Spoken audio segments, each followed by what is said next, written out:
Hello, hello. Can you hear me is the question. I'm using a new setup. So I guess let's start with letting me know if you can hear me while I edit some things here.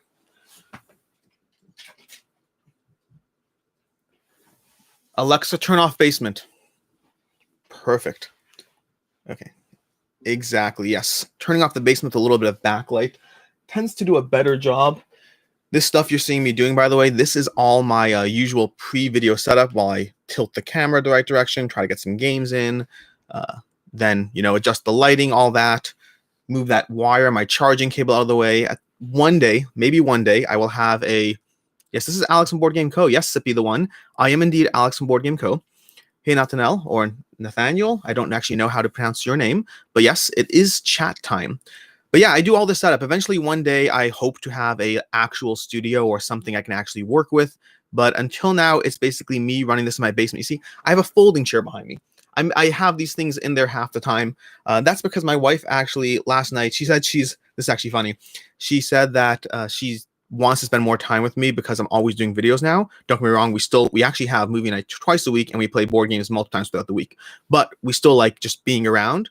And so she actually brought down a folding chair to start painting miniatures using my video lights next to me while I work on editing videos or all that stuff. And in fact, yesterday, I believe, in one of my videos, someone mentioned that they would want to see a top 10 list of my wife's favorite games, and I thought she would not want to do it. Turns out she's totally down, so that actually might happen at some point. We'll see how that plays out. Folding chair for WWE Nights by Sippy the One. Exactly. That's how I feel. Is there a way to pin? You see, I'm still learning this whole live thing. This is my second live stream. And because I'm just using the webcam instead of a streaming software, it's actually significantly different in terms of the way it works. So there's all these things I need to figure out in terms of like temporarily pinning a comment to the screen. I think that is, I guess if somebody asks a question, I'll see what happens if I pin it and I'll see how that plays out because I have no idea how this actually works. I should watch more videos about how it works. But at this point, it's faster to just do it. In any case, this is a ask me whatever you want. Questions on Kickstarters that I'm backing, questions on what games reviews are coming up, how I really felt about a game, if you felt, kind of whatever, absolutely anything you want to bring to the table, any questions you have. There's nothing is off the table. I should rephrase that because I might just say I can't answer that, but well, we'll find out what actually things will happen there. Past that, I'll just talk about schedule and stuff, things that are happening the coming weeks until I start getting questions or whatnot. But I have a video for a review coming for Endless Winter that I just filmed. Endless Winter, by the way, is a game that I am incredibly hyped about, absolutely incredibly hyped about.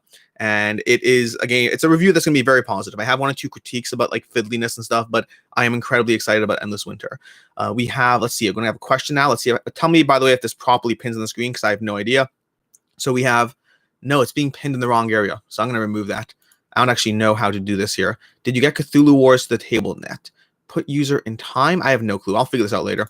Death Cake. Did you get Cthulhu Wars to the table yet? No, I did a video recently on my top 10 games that I'm looking forward to getting to the table. Cthulhu Wars is very much on that list. I want to get to the table so far. I want to get to the table soon. So far, I've gotten 2 games from that list to the table, and I have the rules all read for Coloma. Coloma is probably going to be the 3rd game I get from the list of the table. The 2 games I already got to the table were Pipeline and Dominations, and I will have reviews coming on both. Sadly, neither one is staying in my collection. Pipeline, I think, is a brilliantly designed game, incredibly well done. If someone said this is their favorite game, I would totally get it.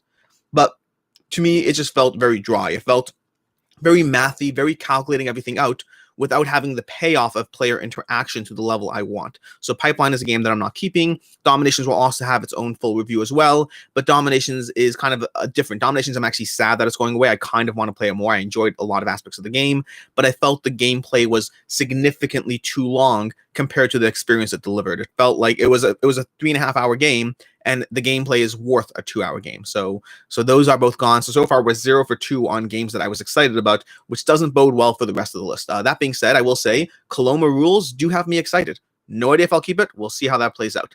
What else do we have? We have, how do you feel about the upcoming Alien games from Gale Force 9 by Leisurely Minis?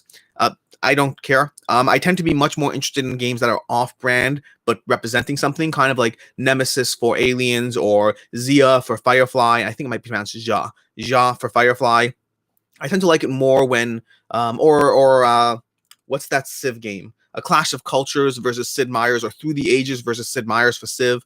I often find the off-brand games do the implementation better because they don't have the core material or the fan base to fall back on. There are definitely going to be exceptions. For instance, I really like Marvel Champions, the card game, compared to Sentinels of the Multiverse. So there's always going to be exceptions, but in general, I prefer the off-brand games compared to the whatever. That being said, Aliens, I have no clue. I'm just using my past experience to expound upon that.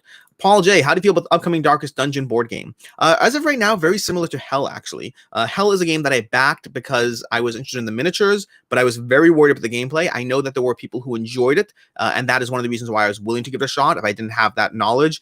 Basically, Quackalo had a video this before I was really friends with Quackalo, but I knew that his community enjoyed the game, so it was coming from his community rather than a content creator, and I felt very strongly with that. I kind of expect to sell Hell.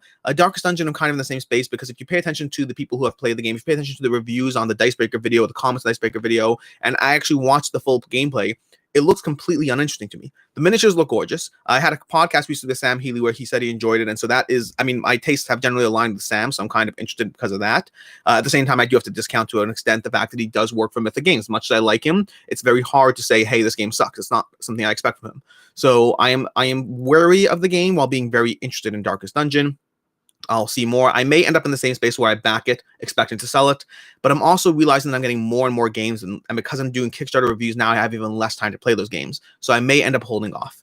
Fernando Andreas, I'm not going to go full name. Fernando Andreas, Cthulhu Death May Die still being top rated for you? 100% yes. I haven't played it as much recently in the past 6 months or so, but I still thoroughly enjoy Cthulhu Death May Die. It's not going anywhere. Still in my top 10 games. It'll be in my top 10 list at the end of the year when I do those, but still enjoy that one.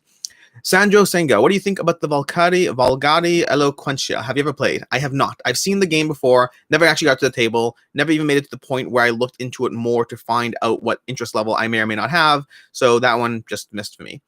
Sippy the One, what is your favorite setting for a board game story? From New York stock market to post-apocalyptic critters in space, everything goes. That's a good one. That is a good one. I like pirates. I've said that before. I, in theory, like Western games and haven't actually had a lot of Western games that stayed in my collection. I don't know if I have any particular. I'm trying to think to my favorite games. My favorite game of all time would be Blood Rage and Innis, and Celtic settings I don't really care about at all. Mars I don't care about at all. There are a lot of games that have good settings that I just don't care about. I don't know. And Cthulhu as a setting is something that I avoided very heavily until I actually played Cthulhu Death May Die. So it's a very hard one to answer. I don't actually have an easy answer. A lot of things pull me in. Endless Winter, I do enjoy the theme. Very different there. So yeah, a hard question to answer. Good question. I want to think about it more. Pirates, I do enjoy. I'll say that. Alexander Mel. Was your gaming group into games before they met you? Nope, not at all. My gaming group consists of, it's a broad term gaming group because I have a lot of people in it.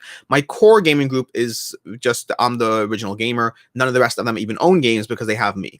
There are 2 people in my full collective gaming group of around 20 people. There are 2 people who have been involved in games aside from their knowing me.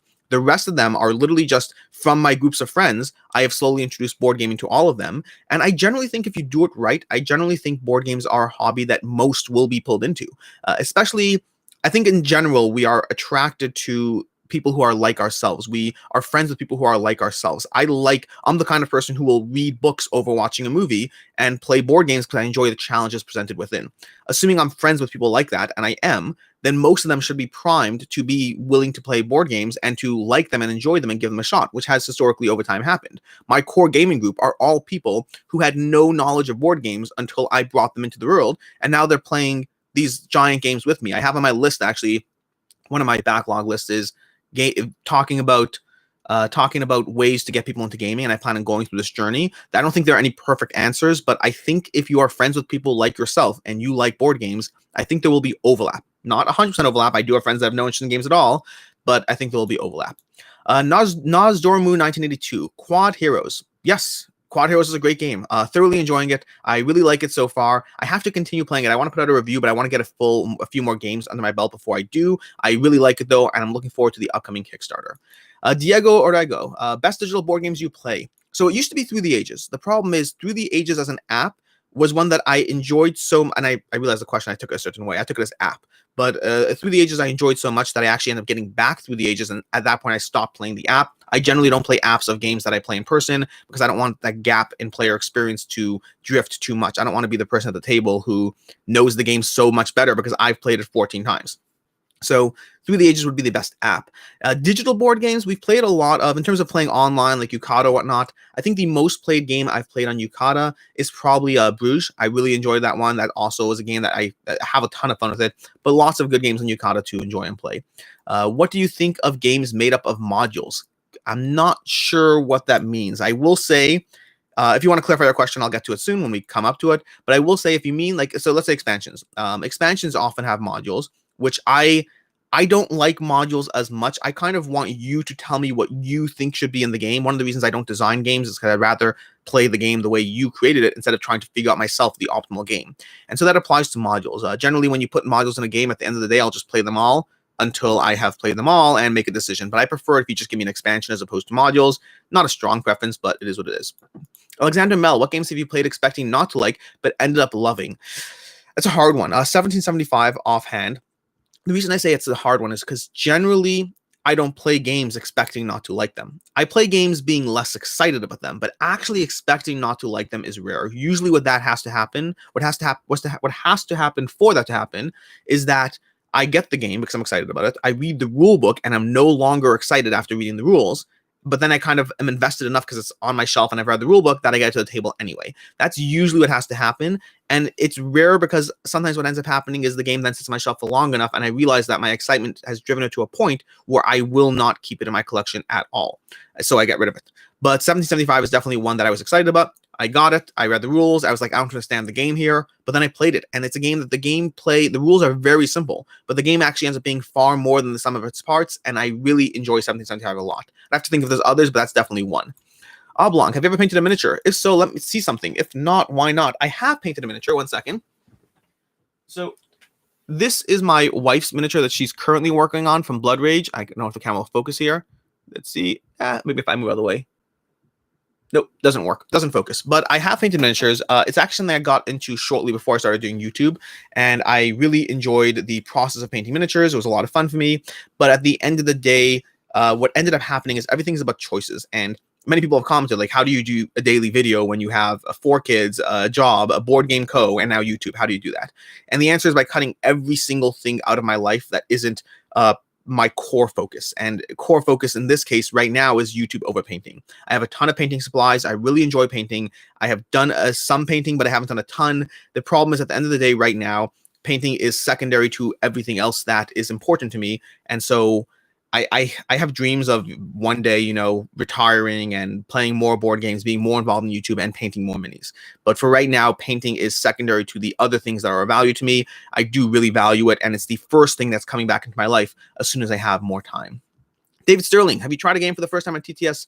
Put you off the game? Wait, I'm assuming it's has trying a game for the first time on TTS put you off the game despite thinking you might like it in person? 100%. Yes. It's sad. It's unfortunate. The problem is, I'm pretty cutthroat about what I'm willing to play because of limited time. And that often means making choices that I understand might be wrong. But I guess to put it differently, if I play a game on TTS and I don't like it on TTS, and I think that there's a 75% chance that it's TTS that was the problem, I'm still faced with the game that I didn't like versus an unknown game that I could play instead.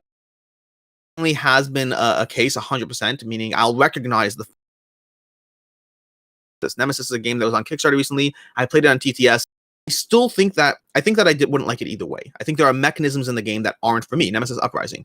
Many people did enjoy it. I don't think it's a game for me. But I also think TTS contributed to that aspect, that experience. But I still have to make choices. I still have to choose which games I'm going to play with the time I have, and that results in suboptimal choices sometimes. Interested in getting this one. I have not, but sorry for the hitting my table here. I have not, but I am very interested in it, and the publisher CGE is sending me a copy to review, so I will be reviewing that one as well. Basically, I heard about this because of Endless Winter. I was like, oh, worker placement deck build, that's never been done. And then I found out Lost Winds of Arnak was doing it as well. So I reached out to them. Ratings on BGG are incredibly high right now. Definitely look into it. Looks beautiful. CGE puts out great games. Very intrigued. Cowed, Otherfields, question mark. Otherfields, the answer is yes. Yes to Otherfields. I have a copy coming. I am very intrigued by it. I'm also wary because of how long these longer games, I love them. I love them in theory. But in practice, I have to make choices about where my game time is going, and I find the one-shots get more playtime. Again, this goes back to retiring. One day, if I can sit there and dedicate a whole day to to playing a board game and going through that experience, I'll be more interested. But yeah, I'm very interested in Otherfields. Looks great. I just don't know where it's going to go because of the commitment of time to that game. Video requests by JJ the Great. Can you do a video about how to objectively rate games? Is there a system to use as opposed to the current BGG system of randomly picking numbers from 1 to 10 out of the air? Thanks. I have that in my list of videos to talk about. I have a list of how to rate games I have a video idea of how to rate games in my list. It's something I want to do, but I have to flesh it out because the word objectively is going to go out the window offhand. There is no objectively. Inherently, rating a game is going to be a part subjective opinion. Like, how do you rate art? How do you rate gameplay mechanics? I can tell you things that are bad about a game while still liking the game, and I can tell you things that are good about a game while not liking the game. So, for instance, Pipeline is incredibly well designed, but I don't like it because it doesn't have the combination of mechanics doesn't work for me. So it's very hard to be objective about a game. I try with my reviews. Something people have commented on is that my reviews have gotten less toxic over time. I'm less willing to say this game sucks and just throw it on my table. I'll never play that game again. And that's true. And that's because the larger my audience has gone, which I'm incredibly grateful for, I feel a sense of responsibility towards not allowing my own impulsive emotions to basically trash someone else's work. I don't mind saying which aspects of a game wasn't a fit for me, which aspects of the game I didn't like, but I don't want to trash somebody else's work. That just feels cruel. And so my reviews now are trying to focus on trying to be more objective about the pros and cons, and then just saying whether it's a game for me or not. They are going to be less toxic in general. It's a hard balance. Nathaniel Robinson, and again, Nathaniel, I don't know. Alex, are you Canadian? From what part do you come from? I am Canadian. I am from Toronto, Ontario, and I have been in Cleveland, Ohio since 2010, I guess.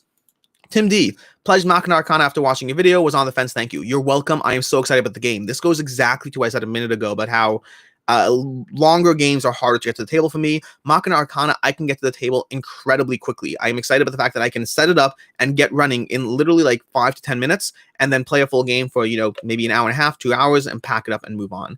And that's if I'm playing solo. If I'm playing 2 players, it might be 2.5 hours or whatever it is. But the accessibility of Machina Arcana combined with the good gameplay is exactly what I like in me. 1 second. Okay, Corey Christensen, what are your kids' favorite games? Top recommendations for a 4-year-old. My youngest is 1, and then I have a 5-year-old, but he was a 4-year-old at one point. My kids' favorite game is going to depend on the kids. Right now, they're really enjoying, and in fact, I would really recommend this one even for a 4-year-old. They are really enjoying Trogdor. It's a cooperative game where you stop all the people, where you actually burninate all the people. So it's hilariously fun. I really enjoy Trogdor. I do recommend that one. Leo the Lion is another great choice. Lots of solid choices out there. I'd have to think through what they've recently been playing.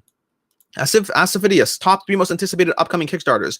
Off the top of my head, with no actually going through my list, but off the top of my head, Planet Unknown, and in no particular order. Planet Unknown, Kingdom Rush,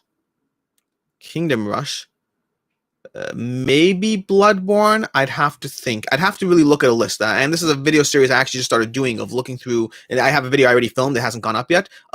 My backlog of Kickstarters and talking about why I backed them and whatnot. And this is kind of just to catch people with the conversation in terms of when I backed Kickstarters versus when I started doing content creation. So it'll be a series of 4 or 5 videos going through all my backlog there.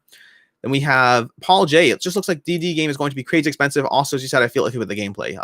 Yeah, expensive. I wish were a factor for me. At the end of the day, I will pay money for something that I think I will like if I believe it will hold its value, and I believe Mythic Games will. Combine the IP of Darkest Dungeon with the amazing miniatures with Mythic Games, I think it'll hold its value, at least initially, until people go through ratings and whatnot. At the same time, I'm not pulled in by what I've seen gameplay-wise, and I want to watch it more and look into it. Joe Lim, please do a house room store tour video. So I was going to tilt the camera, but I realized the whole room's dark and busy, messy, whatever. At some point, possibly. It's something that I have to think through the best way of doing it, but I'm definitely not averse to the idea. I just wanted to do it well. And the problem with having 4 kids, doing lockdown, quarantine, and everything else, and honestly just 4 kids, I don't have to blame lockdown, is my house is often a big mess. And then I have my studio here, which is not my studio. It's often a mess. I'm not that worried of it, but it is what it is. Successful Geek. Aloha, y'all. Aloha. Jace Ivanova, thoughts on Monolith games? Just bought Batman Gotham City Chronicles off eBay. I don't think I have anything from Monolith in my collection. I'd have to think about that. But most Monolith games I found, like Batman was one that I backed, and I got that game, and I then watched enough reviews that talked about how the best way to play the game efficiently wasn't fun. Like fighting people wasn't the goal, running through the city was the goal. And so I just ended up getting rid of it because it was too overwhelming and expensive. So I never got to the table. It is I'm interested in Monolith games. I'd have to look to see, like Mythic Battles Pantheon. Mythic Battles I've played. I thought was okay. I didn't think was good enough for me to get the massive amounts of content, and I often end up being an all or nothing person in gaming. I often end up being all or nothing, where I kind of want everything, and it's hard, and it's not rational, to be clear. I'll tell you, it's completely not rational. If the base game is good, just get the base game and move on. For Monolith, I didn't value it enough to get everything, and so I got nothing. For Mythic Battles Pantheon. Tim Rayleigh, I saw your video on the steadily diminishing value of Kickstarter. The price of board game Kickstarter has drastically increased. Do you anticipate more? You should not back this Kickstarter. I think we're probably going to hit this middle ground over time. I think we're already hitting it to a degree where the value proposition on the table is enough that you could back it, and it's not bad to back, but it's also not a great back. Meaning, I think that's the drift. As we see more companies hit the Kickstarter, companies that underperform and give you a bad reason to back will, I think, do poorly compared to other companies. But companies like Come On, that give you a tremendous value for your pledge, are also they're larger, so it's easier for them to do it. I think we're going to very strongly see a drift towards decent reason to back, like, oh, go ahead and back this if you want. It's marginally cheaper, but you're giving your money up a year up front and you're getting like a $5 discount. I think you're going to find a lot of stuff like that, or maybe a promo pack that kind of makes it worth it. Good examples recently would be Fantastic Factories, I think was in that range. Cartographers was in that range. I think you're going to see a lot of back it if you want kind of situations. So that's what I think. I could be wrong. I hope I'm wrong. I'd love to see tons of value on Kickstarter. We'll see how it plays out. David Buono, thoughts about the upcoming Endless Winter Paleo Americans Kickstarter. So I said this at the beginning of the stream. Super excited. Very, very excited. I just finished filming my review right before doing this. So like this video started at 10 o'clock. At 9:40, I finished my review for it. I am excited about it. I love the game. I should add that, actually. It's hard to the question, which ones are you most excited about? Endless Winter is going to be among my most excited games coming up in 2021. Thoroughly enjoyable, accessible, easy to get to the table, deck building, worker placement. Very excited. Bodrisku, did you end up getting Aeon's Trespass Odyssey on a late pledge? No, so if you see behind me over there, it's actually on the top of that shelf over there, and I really need to apologize to both King of Average, who I believe I have his copy, as well as the creator. I basically did a video on it and was intrigued, and then they said they're going to send me a copy to go through it. The backlog of Kickstarters has made it very hard to get it to the table. It's a balance. This goes back to like something I often wonder is, I talk about like, oh, I want to do content creation full time, and I'm like, well, what does that look like? What does content creation look like full time if I'm putting out a daily video already and like 3 or 4 reviews every Saturday? And the answer is stuff like that. Stuff like being able to play more games, being able to play games more times before I do a review. Any game I play like once or twice before a review, expect a disclaimer, but I'd rather play a game 3 or 4 times before a review. I'd rather be able to get everything to the table that I want. I want to improve some aspects of my content, some editing, some whatever, spend more time researching the live stream instead of trying to figure it out in the first 2 minutes. There's a lot I could do or to improve the general channel if I eventually make the move to full-time content creation. That is probably years down the road. Again, I'm incredibly fortunate already that I have the audience size that I do after doing it for less than a year. But I think I'm in this for the next 10 years plus. And hopefully, I don't know where I can make the switch to full-time, but I would definitely love to do that at some point and hopefully improve many aspects of what I do. Leisurely Minis, what was the most disappointing game you've purchased ever? Reichbusters for sure. Reichbusters is not the worst game, to be clear, but I think that was the biggest gap in the level of mental hype I had for it, both thematically, visually, gameplay-wise. Thematically, I was obsessed with Reichbusters, and gameplay-wise, it was okay. Not a bad game. I think if you want to try it out, anyone who said they enjoyed it, I would say, yeah, I totally believe that. That was many things to like about the game, but it was too fiddly for me. And often games. One of the things I have to balance is I can say a game is good in a review and then not keep it. It's very much similar to Dice Tower's approved versus excellence. A game could be good, but good isn't good enough. A good game doesn't stay in my collection. A good game, the benefit of a good game is it might be a great game for you. What's good for me might be great for you. What I think is straight up bad is unlikely to be a good game. I don't mean that as stands for my opinion. I mean, in general, if anyone plays a game and they're like, that was horribly designed, it's probably a bad game. Games are held to a high standard. And that's also something I try to avoid now, why my reviews have gotten less like trashing a game over time, because it's a balance. It's a balance of trying to say this wasn't for me versus this was poor game design. Rackbusters was a good game that was fiddly, and it's comparing itself against games that are good and less fiddly. So it is what it is.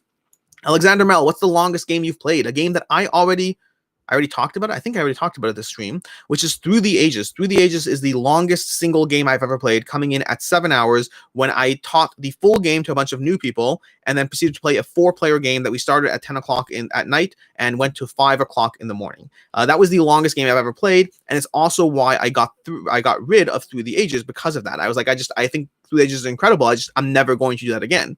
And as a result of that, and it's about this excluding Seventh Continent, which technically has longer but broken up. The longest single session would be Through the Ages. Over time, I got the app and loved the app so much I was reminded why I liked it, and I got Through the Ages back, and I played it 3 times in the past 3 weeks, which is a lot of fun. I've really enjoyed Through the Ages. I hope to keep playing it.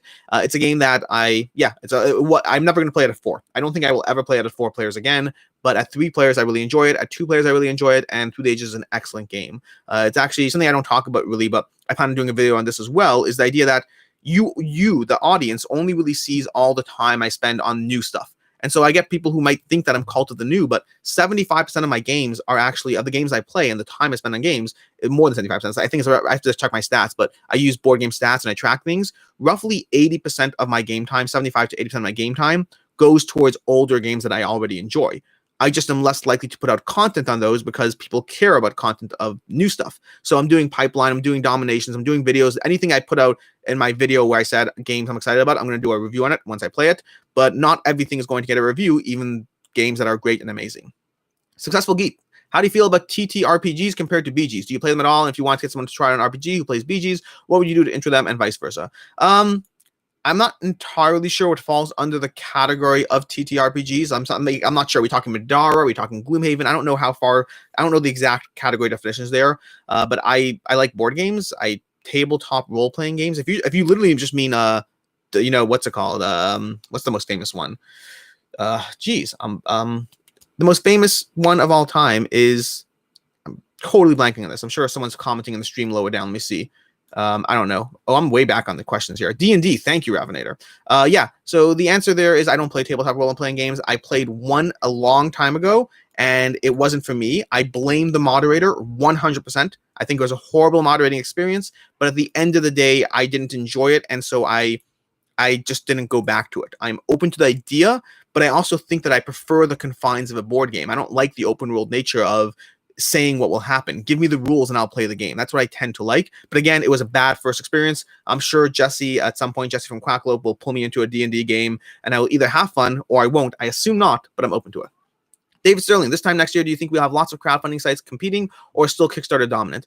This time next year, still Kickstarter dominant. I think GameFound represents the best real competition on the table, but it'll take years before we even think of them as a real competitor. They will be in the space, but it's Kickstarter's dominant. It takes a long time to become a name in the space, but I will be pushing GameFound every chance I get. David Verano, top 3 worker placement games. Well, right now, Endless Winter offhand. I have to think. I don't have these categories mentally in my head. I know I have other worker placement games I really enjoy. Can I count Rurik? I want to count Rurik. He has as advisor phase Lancaster. Lancaster is so much fun.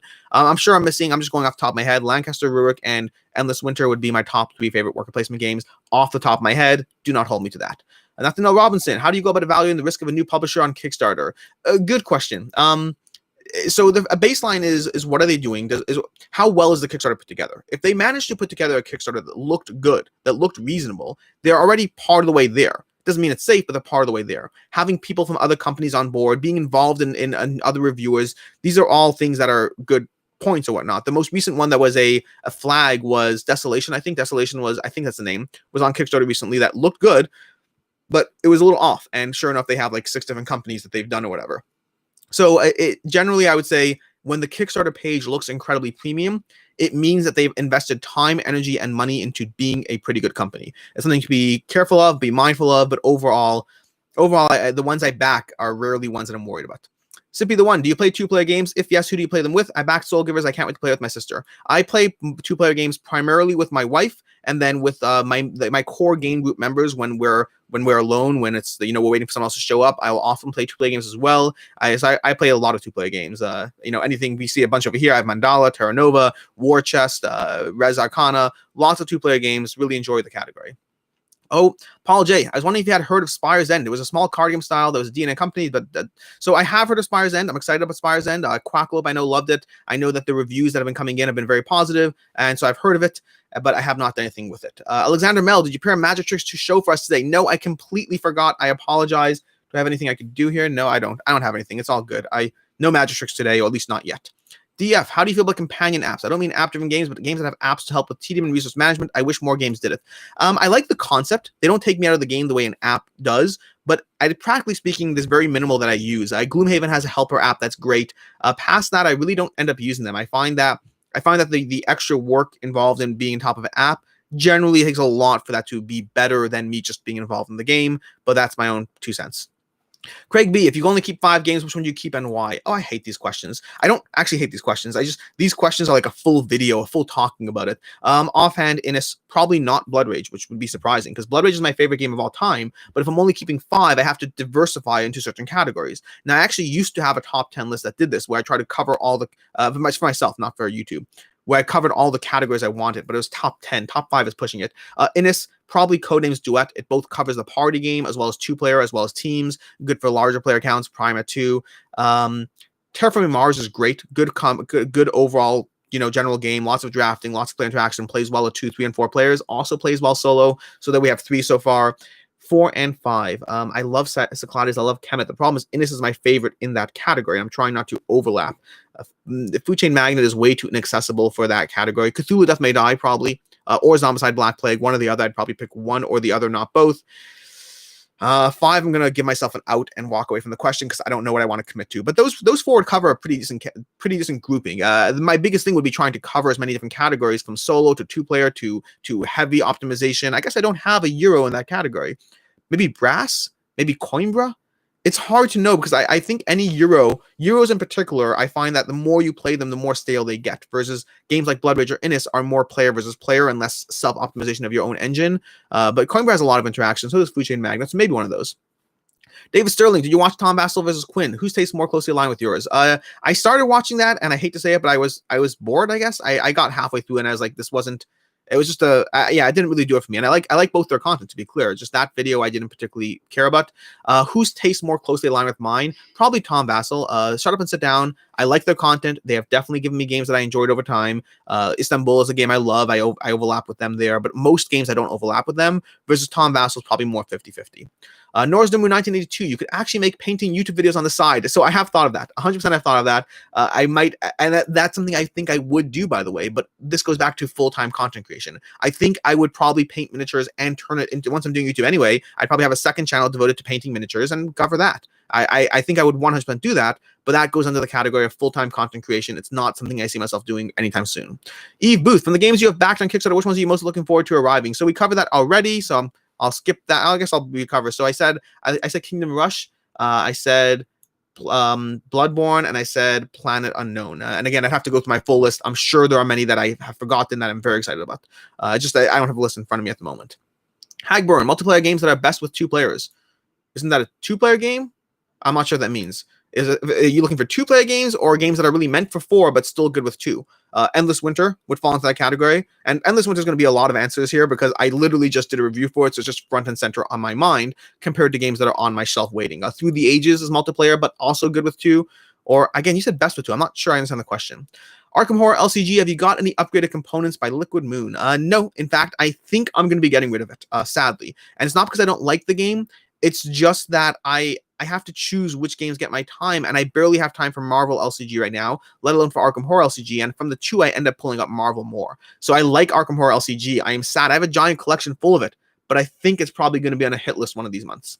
Rudy Salim, do you believe in backing Kickstarters because you want to play a game, or even playing a game and enjoying it if it has value if you resell it, or is it only for resale value? So if you watch my stuff, I don't do anything for resale value alone. I don't think I've ever backed a Kickstarter. That's not true. There's only one Kickstarter I backed to kind of resell, and that was because it was Rising Sun when they did the when Command did the whole time vault, and that was only because initially they required you to back something to get early access. They changed it, but I kept my pledge. That's the only Kickstarter I have ever backed ever with the specific intent of reselling it. Every other Kickstarter I have backed is for myself. I'm just not interested in getting into that market. It's just too much extra work on top of all the other things I'm already doing. I think it's a good market. It's just not something I do for myself. But because I back so many Kickstarters and so many of them will let me down, it doesn't mean they're bad. It just means that I'm only going to keep 30% of these games at the end of the day. And so I do pay attention to resale value, but I've never done it specifically to resell except for that copy of Rising Sun. Alexander Mel. No, we did this question already. Sorry. Sandeep Raj. It's really difficult to get board games in certain countries because of the huge import tax and shipping charges. Does BoardGameCo have any plans to expand in such countries? I wish the answer were yes. I do. Sadly, the answer is a straight up no. International is just so painful that, international shipping is just so painful. It's very hard for us to operate internationally. And the idea of opening a hub internationally, to be frank, we're a barely profitable company as it is. I can't imagine it being easier to open up internationally. Used games is a tough market. It's unfortunate. Paul Smith, did you say flush it out or flush it out? I almost certainly said flush it out, but I just don't think I would have said flush it out, but I don't know what you're referring to. JJ the Great, have you ever gone into a game really expecting to like it just to be disappointed by it? If so, what games are examples of this? Many games. I would say most games I'm not really disappointed by. They just don't hold their own against other games compared to like a good game versus a great game just won't hold its own. But there are many games I've been disappointed by. Like I said, Rackbusters was one, still a good game. I myself had very high expectations. Past that, I'd have to think it through. I'd have to think through which games were huge. Nemo's War. I really didn't like Nemo's War. It was not for me. The style of gameplay is just not for me. It has cascading failure, which is the idea that as you fail, it gets even harder, meaning the failure is not isolated to itself. It expands outward, sort of. And I didn't like that one at all. I have to think through other ones like Lord of the Rings, Journeys to Middle-earth. I didn't like at all, but I had an app. It was very app-driven, and I know I don't like that, so I was prepared for that. But Nemo's War is probably a pretty big disappointment for me. Great game. Rated a 8.2 or something like that on Board Game Geek, so pay attention to it. But it wasn't for me. Alexander Mel, what's your gaming group's most played game? Probably Innis. I'd have to look through. I would say Innis is most likely to be the most played game. Obviously, if they're talking about this year, all time, or whatever, but probably Innis. Jonathan A, is there any negative review that you've done early which would now be extremely positive if you viewed it again today? I don't think so, only because I didn't actually start doing reviews until more recently, so I don't think I've had time to really adjust that opinion. There are games I've gotten rid of. Again, a video I have planned, and get it back, and then like it. Most of the time when I get rid of a game, sticking to my original opinion, but there are exceptions. Everdell is a game that I love, and I got rid of it. Boy, I got rid of it. So there are exceptions, games I've gotten rid of, but not anything I've officially. Tiago. Hi Alex, watched the all video. I was thinking to back the late pledge, but the meeple version. Do you think the meeple version will decrease the experience? No. If you're even asking the question, I would say no. I would say that miniatures are great, but if you're willing to say that the meeple version is for you, I think it'll be fine for you. Danny Wilson, did you back Otherfields? What do you think of the recent review on Dice Tower? Dice Tower's review is great. I think it is exactly what I expected. A messy game that is very good. That is what I expected from it. I do have a copy coming, so I am excited about it, but unsure how it'll play out over time. Michael B, how many Kickstarters are you waiting for to deliver? Roughly 50. Generally, I would say on average, I back around 2 to 3 a month, and I have a lot coming, and then some of them drag on over time. So some that were supposed to deliver in a year, meaning 2 to 3 a month, give you 24 to 36. But then over time, you end up falling into the 2-year range on some of them, so it builds up. I think I have roughly 50 I'm waiting on. Flea, wait for Kingdom to be available again in Europe, or jump on the Alien Trespass late pledge? That is a question I can't answer. I have no clue whether Alien Trespass will be. I would do Alien Trespass late pledge, but I'm not pulled in by KDM, so that's my own opinion. Alexander Mel, how long into games did you buy your 100th game? That is not a question I want to answer. Probably around 3 months, maybe. I went in big. Once I realized there were more than like a few games out there, I went in pretty hardcore and bought a lot of games very quickly. But that's also why I ended up starting BoardGameCo. I realized I had to turn these games around, and I ended up doing BoardGameCo as a personal thing and then turning to a business because I had so many unplayed games. Tim D, ISS Vanguard, have you seen any gameplay? No. I'm not aware of any gameplay, so I haven't seen any gameplay. If anyone knows of it, I'd love to check it out. I've seen the Kickstarter preview page. I know what the general population knows. I haven't seen anything secret or whatnot. Wesley Vandenbroek, game found. Will there be others who follow big ones? Will there not be be not too much players. I'm not entirely sure. But in GameFound, I think GameFound is going to do great. I don't think others will be able to follow easily. GameFound has collected 300,000 users, if I recall correctly, before they said that we're launching a Kickstarter. So they have the user base. They have the years in the industry. It's going to be, and they're offering features that Kickstarter should have had until now. There's a reason I think GameFound is a viable competitor, whereas others don't have any of that to bring them to the table. So I think GameFound will do well. I don't think others will. Ravinator, what's up, Alex? You killed your Sia cover. What's the next pop cover we can expect? Fun fact. Okay, that Sia cover, I totally regret because so videos get monetized, which is great. It's one of the reasons I can pay for a $3,000 camera to upgrade my equipment. But from YouTube in the video, I got a copyright claim. So my Sia video, making anything, my Sia video, it got demonetized because I used a song. So that song was actually expensive in terms of putting out, and it did well. That video has like 7,000 views. It's one of my better done videos, above average, I should say. And I'm getting nothing for that video because I sung. So when I sing in the future, there'll be no music in the background because I don't mind the singing. It's fun, but I don't do it enough to not get paid for it. JJ the Great, you say in the Frostpunk video that you do not play games to survive. However, the many games which have elements of survival, pandemic and tower defense games, do you not like these games? So yeah, I had a few like KDM or not, but I like Untitled Chapter, but your question is more comparison based, so better for someone else. Oh, and Nathaniel, there we go. Nathaniel, there we go. I did it right the first time. Nathaniel, since you tend to own all the games, do you set the schedule for what to play with your game group? Yes, but I am a benevolent dictator, meaning at the end of the day, any game that we ever play is going to be a game that I enjoy because it's coming from my collection. So I have that plus on the table. But because of that, because there's already that pre-selection bias of if we're playing it, it means I like it. It's in my collection, or I think I will like it. So I do give people choices. I often say, okay, we have 4 players tonight. Here are the 5 games I recommend. Pick one or suggest your own. I am a benevolent dictator in that sense. It is rare that I push a particular game. It's a little more common now that I do YouTube, and I very often have to get a game to the table for a review. But it is, I try to rule peacefully or whatnot. Paul Smith, Townsville Custle, do you expect to be hugely popular? I expect it to be, but I'm worried I'm wrong. And I don't know how to define that well, but there's a lot to like about Townsville Tussle. The art is engaging. It's pulling on that KDM market. I think it will do well. I don't know where it'll actually lie. I don't know at all where it'll end up, both gameplay-wise, in terms of theme, people being pulled in versus not liking the art. I don't know. I would say I expect to be hugely popular, and I am not certain of it. Nikolai, Andrea, would you make a video on the game expansions for you that made you keep the original game? No, because of the fact, at least not yet. I've tried, again, I have a million lists of videos that I plan on doing in the background. I always update them here and there. In terms of essential expansions, I just found that I haven't been able to come up with a very comprehensive list of things that have like fixed an original game for me. I'm sure they exist. For myself, possibly because I just get rid of games that I don't like and I rarely get them back. I'm like, it's rare that I'm like, oh, with an expansion, now I'll try it again. So it's very hard for me to put together that list. I believe it certainly exists, but for me, I can't think of many, so I don't currently. Anthony Vasquez, luck has nothing to do with your YouTube success, Alex.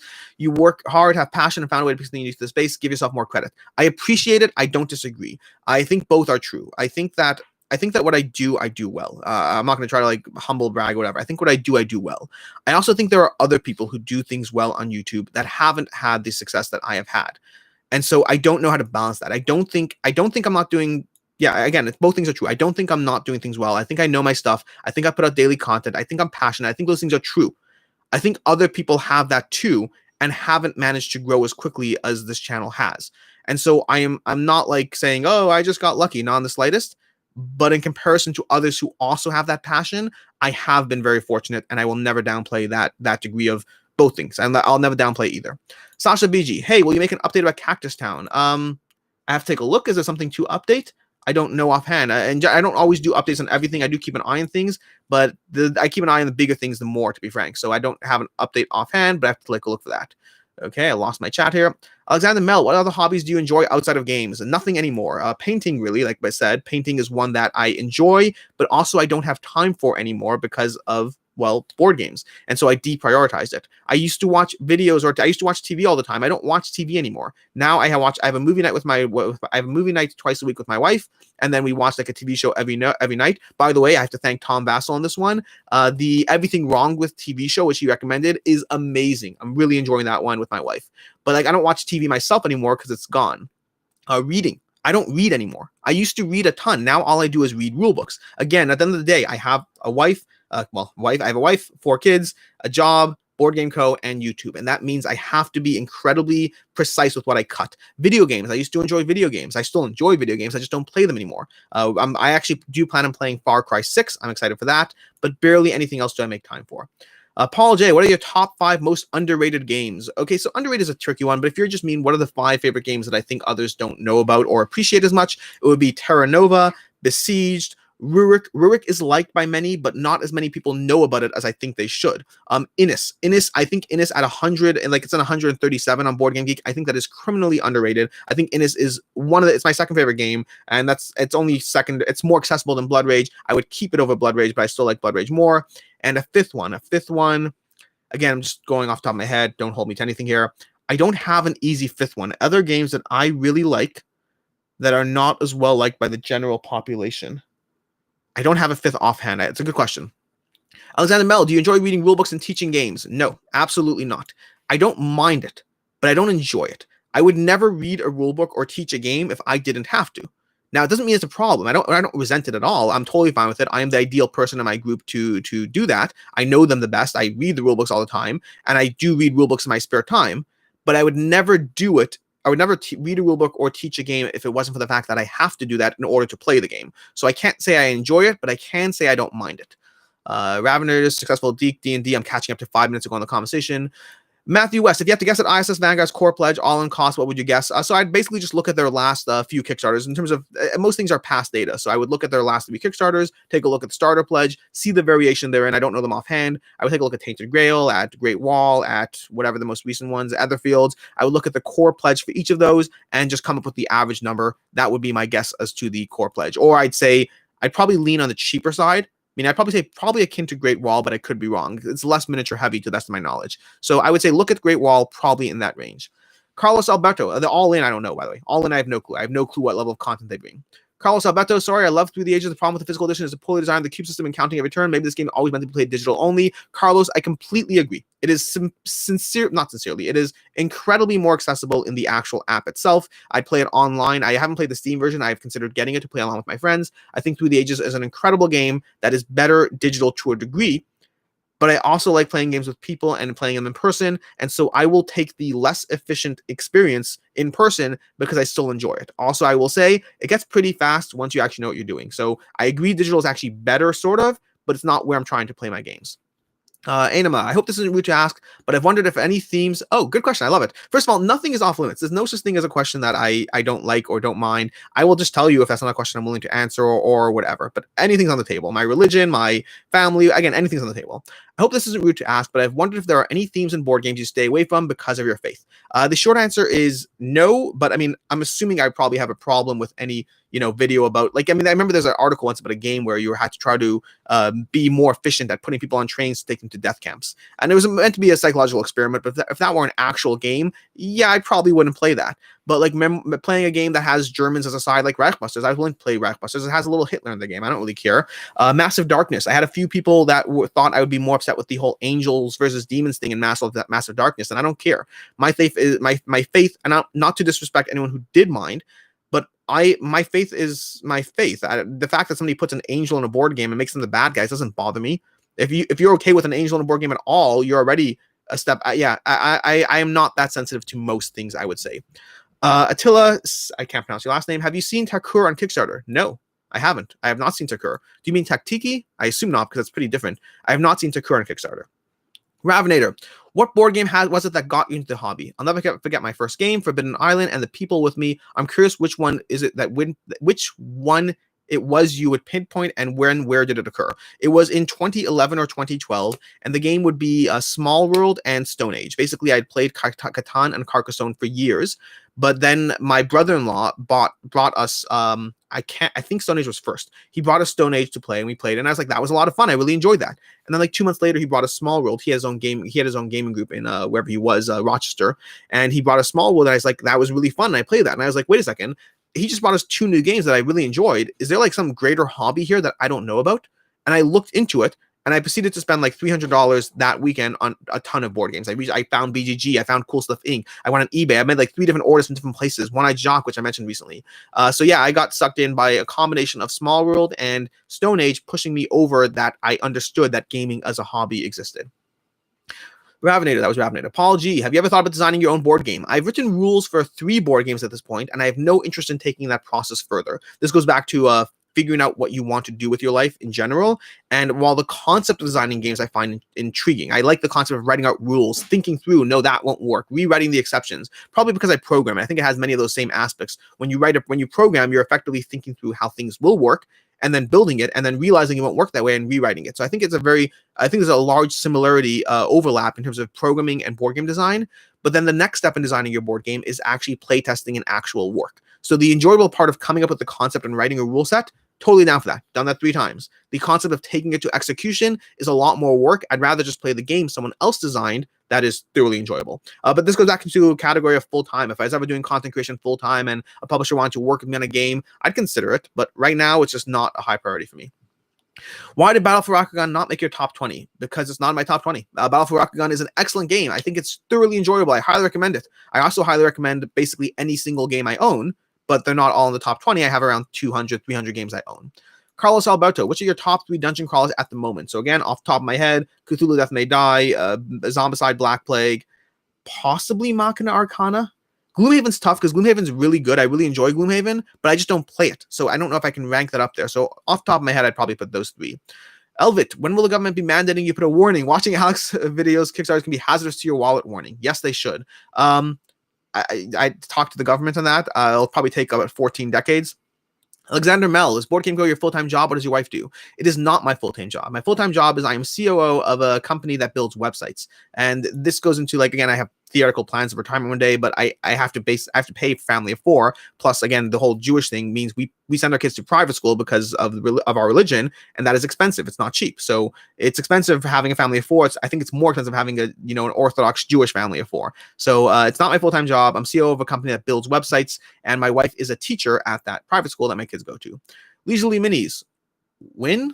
Don't know what that means. Adam Vip, how many games are open right now in your Kickstarter back queue? Roughly 50. I answered that already. Leisurely, why not paint minis while doing Q&A? Good question. I actually thought about that. I thought about doing that. The problem is last time I played Slay the Spire while doing the Q&A, and I couldn't focus on both. I actually want to pay attention to who does focus on 2 things in a Q&A. It's very hard to be on top of both of the question queue, answering the questions, and then doing a third thing on top of it. Why the meat? What is your favorite game to play with the kids? Right now, Trogdor. I'd have to think through what I have. There's a bunch of games I really enjoy. I enjoy Maple Circus. I enjoy Potion Explosion. I enjoy Baron Park a lot. Maybe Baron Park. I don't know. Lots of games. But Trogdor, Baron Park might be my first to come to mind. Anthony Vasquez, Storm Thunder. Yes, Storm Thunder. Anthony Corliss, do you have suggestions for how to get a game you like to a table that a group may be ambivalent on or has a different game to what is normally played? So the closest I can come to this right now is I'm trying to balance playing all these Kickstarter games for reviews that I have coming up versus not pushing my YouTube thing on my friends. And so I like for instance, right now, a good example I had is there's one particular game that I read the rules for, and after reading the rules for, I realized my friends are probably not the prime target. And so now I have to compromise, and I'm going to play a 2-player with my wife before putting out a review, even though I'd rather have played it with 3 or 4 players. So it is tricky. I try to not, I think in general in the hobby, the goal isn't to push what you like on others. The goal is to find that commonality, that common ground. I get rid of games for the most part that won't see the table because others won't play them. It doesn't matter how much I like a game. If I want others to enjoy the hobby as much as me, I will sacrifice a game that I love more to find that commonality, to find that common ground and keep them in the hobby. Your question might be slightly different because you might be talking about people that are already in the hobby, and it's just a question of getting that game that you want to the table. And the answer is I wouldn't. I am very wary of pushing games on other players. There are exceptions, but I would say in general, I'm very wary of it. I think the biggest exception is if I have already invested the time to learn the rules and set up the game, and then once it's there, now you express your disinterest, that's where I'm like, come on, we went through all this already. But past that, if I know the ambivalent, I won't go through the rest of that stuff. The Fancy Filmmaker, what's the most disappointing game that came out this year for you? Reichbusters, good game. I already said this one, good game. But it was the biggest gap in how well I thought I would like it, how much I thought I would like it versus how much I actually did. I know you both separate John Smith. I know you separate both trade and for sale stock. Is there a main reason for this? I feel like your trade list can have some great games that can't be purchased outside of trading. Yes, John Smith, there is definitely a reason. So this is related to BoardGameCo. But the basic idea of that is BoardGameCo, our main competitive advantage is the fact that we trade. That's what we do that no one else really does. And so to that end, it is important for us to keep our competitive advantage competitive. And so I'd rather not sell hot games if I can trade them instead. I specifically save them for trade to keep our competitive advantage tight. Once they don't trade for like a few weeks, they move to sale. So any game will move to the for sale if it doesn't trade, but we are trying to preserve our competitive advantage in the thing that we do that no one else does. Keith Smith, did you get Super Fantasy Brawl pledge yet? If yes, are we getting an unboxing? You're not getting an unboxing. I did get it. I got it 2 days ago. I unboxed it. I set it up. Well, that's not true. My wife read the rules and set it up, and she's super excited to play it. I actually don't know how to play it. I believe we're trying to play it tonight, although I don't know if it will happen, but we're trying to. I am excited. I didn't do an unboxing only because it gets harder and harder to do. I do a daily video already, and I still can't keep up. I have too many videos that I want to do, hence my batch reviews on Saturday. Unboxings are going to be an infrequent thing, that they will happen here and there. Stenbro, hey Alex, just wondering what your parents are like. Did they encourage your hobby growing up? Did they raise you pretty strict and insist on only 4 possible career paths? Did they play board games? Did they encourage my hobby? So I had different hobbies growing up. I did magic, I've juggled, I've drawn. They've always encouraged whatever I've done. I used to be the kid who sold stuff at lemonade stands. They've always encouraged anything I've done, but I wasn't into board games when I was living at home. Did they raise me pretty strict and insist on only 4 possible career paths? No, not at all. My mother was very financially savvy in the terms of, I constantly read books growing up about like how to save money, how to, plan for your retirement, how to invest in stocks, how to always put aside 20% of your savings. And it's hard. By the way, it's very hard. I'm not saying it's easy, but these are habits you build up. And if they are habits you build up, and I plan on doing more videos in general about financial advice in general, it combined with the hobby. But there are many things that are hard to do, but I was fortunate enough to grow up where those were the things that were emphasized, that's the word. And so I was very fortunate in that sense. Things that others might have to struggle for, like the idea of credit card debt. I would never spend money on a credit card that I am not paying off the full credit card next month. It is just so antithetical to who I am because of how I was raised. So overall, I'm very grateful for how I was raised.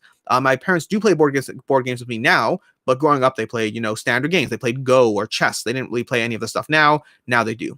Spinners, do you think low complexity games, less depth, and simple rules are for younger players? It depends. I mean, like Las Vegas. Las Vegas, which is actually Quinn and Tom Vassell just talked about on the Dice Tower. That's a great game. Thoroughly enjoy it. We play it when we were interested in a light, boring game. Not boring, a light, fun game with low complexity and simple rules. So I don't think they're inherently for younger players, but I think there is an overlap in those two categories, if that's what you're asking. Florian Stock, I got mine already. Best example. Okay. Oh, yeah. So this will go back on Super Fantasy Brawl, I assume. Best example of good intentions not done well. The box and plastic parts are very bad. I agree. The box I noticed on Super Fantasy Brawl does have denting along the edges. And I think that box is 80% Game Trace inserts. Over time, as I get expansions, I guarantee you those inserts will go away and I will just store everything in the giant box. So I guess I'm happy for the giant box if there's enough content over time that I want to put in it. Otherwise, those inserts will be going away. Setnip, should I buy The King is Dead? I don't think I've played that one, so I can't answer. Spartan Blaze, how do you feel about having overlapping themes and gameplay styles in your collection? I'm wary of it. Not wary is the wrong word. I am mindful of it. When I'm picking which games stay and go, if I have a better worker placement, a better deck builder, that's something that fits into my decision process as I decide what I'm keeping and going. Eve Booth, are there any games your wife likes but you don't, and do you still play them? No, absolutely not. Both of us have a pretty simple rule. We don't play games. We'll try games or try games a second time. But if a game isn't for us, and this goes back to something I said already, if a game isn't enjoyable by one party, why would you push the other to play it? And this is something that I've touched upon in videos where I talk about games leaving my collection, because sometimes I'll say something that people might read into and they don't have the full picture. So like I've said in the past, like, oh, I'll get rid of a game because my wife likes this, but I don't want to play it. And the full context there is I also get rid of games that I like and no one wants to play with me too. It's not like my collection is important and hers isn't. I just don't believe in forcing people to play games that they're not enjoying at all, period, bar none. A second attempt, maybe at most, but past that, not really. So neither one of us will play games with the other that we're not enjoying. Successful Geek, as far as the copyright game, you can appeal it because of parody. So yes, I did actually appeal it. I don't know where it's going to land. My understanding from watching other YouTubers is in general, you're fighting an uphill battle because legally you're in the right, but nobody's going to court over this stuff. And YouTube, it just errs on the side of caution because they don't want to get sued. And the person who's more likely to sue them is the giant person who owns the copyright claim rather than the person putting out a YouTube video who wants to get like $20 from his video and doesn't whatever. So it is, yeah, you could appeal it. I did appeal it. I'm expecting nothing back. Corey Christensen, you just need your own theme song. That's all. True. Definitely do. We are coming up on an hour. I'm going to keep going for like another 10 minutes because I'm having a blast. So I'll keep going, but I'll try to cut it short at some point. Ravinator, you know what? Maybe I should jump to the most recent. Do I want to jump to the most recent? How far down are we? I'm decently far down. Okay. Okay. What are your top 5 solo games? I put out a video on this. Right now, I don't know. Terraforming Mars was actually not in that video. I hadn't played it solo. I'm enjoying Terraforming Mars. I like the Oniverse series. I love Sprawlopolis. Very simple, accessible. I like Too Many Bones a lot. Machina Arcana is probably joining that list. Not in any particular order, just because off-the-cuff answers. Which Kickstarter game are you most excited about? Answer that a few times. Have you looked at Crash Octopus yet? Yes, I have. Didn't interest me. Dexterity games in general, I find, don't last in my collection. There are exceptions, but in general, they don't interest me. Ravinator, well said about luck plus hard work. Thank you. Brandon Houston, I need a game or two to play with my wife. I like co-op. She likes to punch me in the face. I'm thinking about trying Rum and Bones with her. Any other suggestions? So I love Rum and Bones, and I actually play that game with my wife. We both enjoy it a lot. You like co-op, but she likes to punch you in the face. It's a hard combination. Rum and Bones probably is a good thing. I mean, but those two are inherently at odds with each other. If she likes to punch things in the face and not necessarily you, try Cthulhu Death May Die. That's a game where you punch Cthulhu in the face. I believe that's the tagline of the game. David, what's your most anticipated game right now? Again, I've covered this to a degree. Endless Winter, Kingdom Rush. I keep saying I have to go through my Kickstarter list and see. There's a lot of games I'm excited about. Zach Barrage, my wife and I love The Crew. Any recommendations for another game you might like? If you like The Crew, play The Mind. You'll probably like that. Play Quirky Circuits. You'll probably enjoy that. Play The Game. Those are all choices in the same. Magic Maze. Those are all games that have an overlap of communication without communication. So go for those. Sasha BG, for Cactus Town, they added a bunch of expansions, 5th player and solo mode. As we went to the last 40 hours, they said they'll announce something big. Fine, I'll cover this in my video. I haven't done Monday's video yet, the Kickstarter roundup. I'll cover Cactus Town. Lovey Morano, it isn't underrated, it's just non-existent. Innis isn't underrated, it's just non-existent? What are you talking about? Innis is in like the top 200 games, like 137. It's not non-existent, it's just, Innis is a great game. Travis R, I found you from Quackloaf video on new and worthwhile channels. Do you have any recommendations for unknown but good channels? Yes. So first of all, Google BoardGameCo top 10 YouTubers. I actually put out my own video on them. That one I didn't actually focus. I just focused on people I liked. There was no breakdown. I actually have planned a video on my top 10 channel for rules. I have planned a video for my top 10 shorter content creators. I will say the best channel that I like in terms of the gap between how good their content is and how large they are is Board Games in a Minute by Sarah Shaw. I constantly harass her online in terms of just promoting her content, specifically because of that gap. It's not that she's my favorite content creator. It's that she has the biggest gap between where I think she should be and where she is. So Board Games in a Minute, highly recommend. Car Techniblock, what are your thoughts on games that question your actions? I don't know what that means. Successful Geek. I played in this once and I had a horrible experience with it. Successful Geek, we are no longer friends. Moving on. JJ the Great. How far in advance do you record your videos? I would like to know how far do I need to request to research a Kickstarter before you put on your video on Mondays? It depends. The past several weeks, I have been doing them on Friday because I had religious Jewish holidays. So I was on holiday on Saturday and Sunday for the past several weeks, which means I couldn't film it on Sunday. Generally, I film them Sunday. I would say I need to see your comment, which I generally will see most comments, but not all. I need to see your comment by Sunday morning to guarantee Sunday. And there's never such thing as a guarantee, but to try to get it in for Sunday. Alexander Mel, why didn't you like Scythe? I thought Scythe was totally fine, and that's it. I just wasn't blown away. If you pull out Scythe and say, hey, do you want to play? I'll play it. I think it's good. I played it 3-4 times. I just wasn't blown away by it. What games have made you laugh the most? Okay, so party games are inherently going to win here. I would say Townsville Tussle made me laugh a lot. I really enjoyed Townsville Tussle. I consider it almost a party game, which probably might turn people off. I apologize, but it's not a party game. It's a tactical game, but I enjoy the fun of it. But games that have made me laugh the most, Codenames in general is hilariously fun. Monikers is amazingly funny. I'd have to think through more. Alexander Mel, do your parents and siblings enjoy games? My parents enjoy games to a degree, but mostly older games. They play a few of the games that I play, and my siblings are very much into board games as well. They get to basically get free games from me, so lucky them. But they get whatever. They have their own collection. They play games, and whenever I visit them, I play games with them as well. Patrick Bellinger, what do you think about The Lost Ones versus Seventh Continent? I haven't looked into The Lost Ones yet. It's on my radar to look into today because it will be in the roundup video, hopefully, or maybe next week, but I haven't looked into it. Fire Chicken Reviews, do you know from your collection what company will be the highest represented in it? Come on, probably Cool Mini or Not is probably the most likely. I'd have to go through it because there are always companies like Z-Man Games or Ravensburger that have a lot of games, and I go through it, and I'm like, oh, I actually have more games like that. Do you know Andrew Corliss? Any programmer can quite agree. I love playing games but could not make a game. Can quite agree, but could not make a game. I'm not sure what that means. Okay. Nikolai Andreev, you mentioned you always try to diversify your collection. Can you list the categories you think of when you're deciding if you already own a game of that type? So tricky one.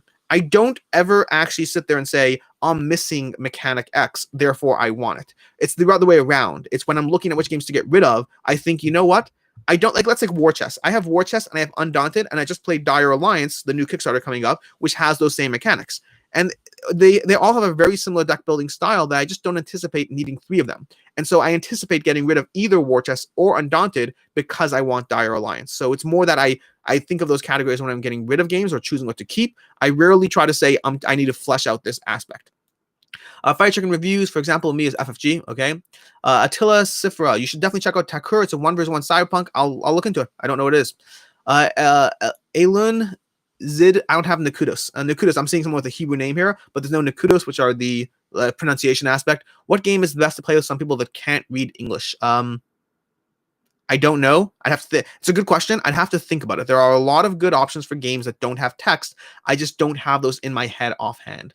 Sandeep Raj, can you suggest an adventure-based board game that has a lot of replay value? Adventure games doesn't scale well under playability. I don't know what you categorize as an adventure board game. That's the problem. I'd have to think through what's an adventure board game. I mean, I like a lot of games. I just don't know what an adventure game is. Sakabra, yes, finding games that are all 3 of my kids, or at least 2 or 3, is difficult and ever-changing. Yep, and as their ages change, it's tricky too. Alexander Mell, where did you go to college? York University in Toronto, Ontario. DF, any suggestions for games to get as an anniversary gift for couples? Yes, Codenames Duet, great game. Past that, let me see over here. I'm just going to look over here. Mandala is a great game. Mandala. Blitzkrieg, Hanamakoji. Lots of good options for 2 players. Aaron Chase, how was your Yom Tov? It was great, thank you. Yom Tov, for those who don't know, are the religious holidays. Satanip, do you promise to make a review of Ankh Gods of Egypt? I make no promises, but I hope to. Satanip, after you play it, that is. Yes, ideally my review would be after I played it. That is fair. Lantern Guard. Hey guys, I missed the Tainted Grail Kickstarter, and the markup on eBay is 300 euros for the non-Sandrop all-in. Is it worth it for me? What are the best alternatives aside from Gloomhaven? So I wouldn't even compare Gloomhaven and Tainted Grail, which makes it a hard question to answer, but the best alternative to Tainted Grail is likely 7th Continent, although it's not a guarantee. Pepe Chuno, what do you do with inserts and boxes of expansion if the insert is awful or if the expansion fits in the core box? I just throw them away. I'd love to keep them. I don't have space. They're gone. Heavenly Touch, what do you think about Black Rose Wars? So it's right over there. I don't know if you saw it. It's right over there behind Spirit Island and underneath Machina Arcana. I haven't played it yet. I want to play it, but we'll see how it goes. What do you think about Star Realms? I loved Star Realms for a long time. I eventually got rid of it. I tried holding on to it for a long time. I like it. I think it's a great game. I just didn't find it hit the table. And same answer for Hero Realms. Florian Stock, do you have any nostalgic games you still have, bought again from your childhood youth, you know you want to play and just keep for pure nostalgic reasons? No, absolutely not. My friends like to joke I'm kind of heartless. I'm the least emotional person in my group. I don't believe in nostalgia. I don't believe in the idea of like a friend asked me once, like, what about if your father owned a watch? Would you want to own that, like, as a sign of like a memory or whatever? I'm like, no, if it's not a watch I would wear, I don't care about it. I am very cold and practical in many aspects of my life. That doesn't mean I'm not a sociopath. I don't lack emotions. I just don't have, I don't keep my kids' homework. I don't worry about that. Like, I don't care about my kids' homework. It's their homework. I'll take pictures of them. I don't care about their homework. So I don't really have a lot of that nostalgia stuff. Jimmy 020, now, how much does your faith affect the games you play? Barely anything. One of the things my friends and I often joke about, our gaming group is mostly Jewish, mostly religious, just because those who my friends are. And one of the things we often joke about is how many games have gods in them, have gods featured. So the answer is it doesn't affect them at all. We just joke about the degree to which we Jewish people are sitting there worshiping the gods of Kemet, of whatever, Spirit Island, of who knows which different spirit or god-based game you have. Are you comfortable saying where you live? What is the Orthodox community like where you live? I'm living in Cleveland, Ohio, or more specifically, University Heights, Ohio. It has a thriving Orthodox Jewish community, and very comfortable saying where I live. Top 3 boss battlers. I can't answer that because I don't really play boss battlers. Thomas for Hustle may have been the first one I played. Sasha BG, keep up the good work. Thank you. I will try. Ace any upcoming Kickstarter campaigns you're looking forward to? This is the most popular question in this chat. I've gotten this question like 6 times. Have there been campaigns you knew 100% you were going to back before launch? Well, Endless Winter, for one, but many others, especially now that I'm getting any command game offhand, many Mythic games, not all of them. So yeah, lots of stuff. We have, okay, let's scroll down to the bottom, getting close to an end here.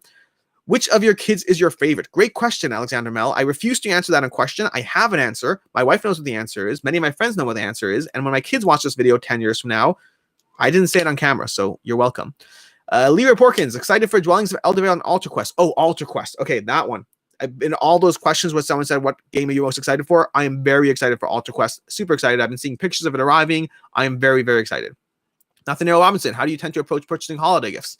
I don't really. I mean, the closest thing I do for holiday gifts, because I don't do Christmas, I don't do Thanksgiving. For us, it's Hanukkah. It's, Hanukkah, the Festival of Lights, is the most gift-based holiday, and most of those gifts are for my kids. So I purchase whatever toys my kids want. We don't really do a lot of gift giving, exchanging from family to family. It's not really I don't want to speak for all Jews, but culturally speaking, it has not been something that anyone I have known has ever made a focus of, Jewish holiday gift giving. Usually what you do is we're often big into meals, not in COVID, but social meals are a big thing. And so often I'll be going to your house for a meal for a holiday, and I'll bring you a chocolate tray or something like that. But past that, not really. Istelan Burkholder. It seems that I can't read this one, so I'm going to skip that question. Sorry. Frank Caligano. Hi, Alex. Do you or anyone you know in chat know about the Eon errata cards that contain errata? I do not. JJ the Great. Why does your website make it seem like you are in Charlotte, North Carolina? Because the board game business is in Charlotte, North Carolina. The board games themselves are in Charlotte. I am in Cleveland, Ohio. I had the games in my basement, and then as it grew to the point where it couldn't fit in my basement, we moved to Charlotte, North Carolina, which is where my partner in the business owns a warehouse there. How did your collaboration with Quackalope begin? Basically, it began. So I did a top 10. So that's actually fun story here. So I did a video, top 10 YouTubers, and I actually ended up scrapping that video. I have a film video. I think I kept it. I can't remember if I kept it. I think I did, just because I liked the idea of having it. But it was a top 10 YouTubers I liked, and I didn't end up doing it. I didn't end up publishing it, and I later wanted to redo it. In that time frame, I started to learn about Quackalope. And so I actually ended up replacing one of the YouTubers in that video and putting Quackalope in there. So they would have never been in the original video.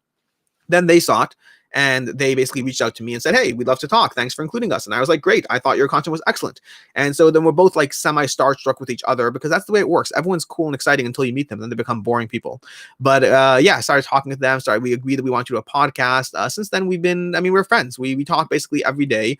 We have a lot in common in the world we are building, in the separate channels we are building, but there's not a lot of overlap in the style of content we put out, which is great. They do more hyper-focused, incredible quality content. There's a little bit of overlap in our conversational conversations, but it's not a lot of overlap in our presentation, but a lot of overlap in our interest. And so we have just been friendly since then, and I constantly push their stuff. They should push my stuff more. I'm joking. But either way, I like that. I like them a lot, and that's how it began. Aziel, game you traded away that you regret most? Everdell, but I got it back. I don't know how to define the question, because if I regret it, I will get it back. So I don't know how to define that question, but Everdell is the one that I had I'd say the biggest gap between me getting rid of it and how much I like it now. Cat Techniblock, what are your thoughts on games that make you think about your actions? I apologize. I just don't know what that question means. I don't know what you mean by games that make you think about your actions. Do you mean like ethical dilemmas, like This War Is Mine?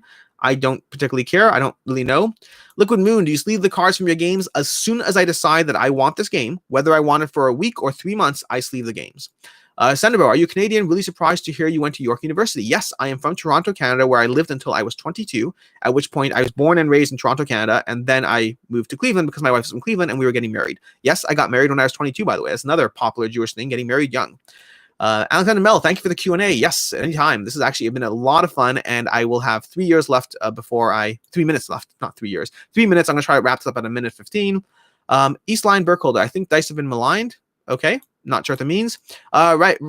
I can never pronounce your name. I apologize. Rexic Lerishu. Have you been to Essen? If not, would you go one year? Yes, I have not gone to any conventions at all. Part of that is there's a religious aspect of, because of Saturday, I can't do anything electronic on Saturday. There might be ways to still go to conventions, so I'm going to start looking into. But despite being involved in board games for 8 years, I have not gone to a single convention. Now that I am doing content creation, I plan on going to conventions, and we'll see how that plays out overall. Frank Caligano, what has been your favorite online cover song? I don't know offhand. Sorry. Fire Chicken Reviews. Do you have a favorite game designer? Example, Eric Lang is mine. Probably Eric Lang. If I had to pick a single person offhand, Eric Lang. Hi, SS. I need someone as second edition. Second edition help. Can you buy resources to build your monument? I don't yet know the differences in second and first edition. Muhab Wabi. Hi, Alex. Any thoughts on your favorite medium weight dice drafting game? I love Pioneers. I'm looking for alternatives. I would say Shadow Kingdoms of Valeria, by the same designer as Pioneers, is the reason I got rid of Pioneer Days. So that's a Kickstarter. I don't know if they have a late pledge right now, but that is one that I got rid of Pioneer Days specifically because of his own other game. Alexander Mel, did you go to Israel for a gap year? Yes, I did. I went to a yeshiva, that is a religious, school called York University. That was my college, called Simchas Torah in Israel, in Jerusalem.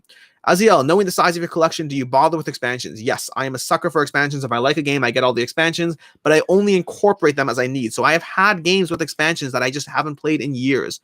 Tim Strupia, you're going to an Other Fields review once the core box is delivered. If I played enough to feel competent doing so, I will. I'm a little wary because Tom Vassell seems to have played it for 10, 15 hours, and I don't know if that will happen. It's just most games in my collection don't get 10, 15 hours. Some do, but most don't. Adventure games that so this is a clarification to the other thing. Adventure games is in games that have a storyline. I don't know. I have to think. Storylines are tough for me. I'm not as into them in general. Jonathan Wilmoth, how do you find people around you who enjoy playing the same games? I got Root and love it, but I don't have anyone to play with it. So fun fact, I actually got rid of Root because I thought it wouldn't hit the table in my collection. But nonetheless, how do you find people around you who enjoy playing the same games? I don't. I have people around me who play games, and I keep the games that we all enjoy playing, or the ones that I can play solo, or that with my wife. I don't hunt down people just so I can play a specific game. I have plenty of games as it is. Cat Technically Block, as asked about games that present you with ethical dilemmas. So this War of Mine and Frostpunk would be good examples. I don't have a problem with them. I just don't really have a lot of them, I'd say. Sebastian, 3 minutes left. Man, did you misplace my entry on this QA? What does that mean, 3 minutes left? I don't know what that means. Lottery winner, thank you for the videos. My wife hates you, but you've done it in my wallet. Muhab Wabi, breathe, Alex, breathe. Yes. Thank you for reminding me. That was helpful. Sebastian, misplanned. Did you misplan my entry? I don't understand what that means. Well, I guess I'll check out all the questions in a rerun. Keep up the great work. Does your website accept board game trades internationally? We do not. And that is basically, we're going to call that a wrap. Thank you, everyone, so much for being here. This was an absolute blast. I plan on doing a video like this probably like once a month. Over time, maybe I'll do it more often. But again, any question you have at all, there is nothing off limits. I just enjoy talking about board games. I enjoy playing about board games. I enjoy being involved in the hobby in any different ways. There's so many different things that I have. I mean, yeah, I play a lot of games. I do a lot of videos, and it's because I have fun. Until next time, everyone, have a good one.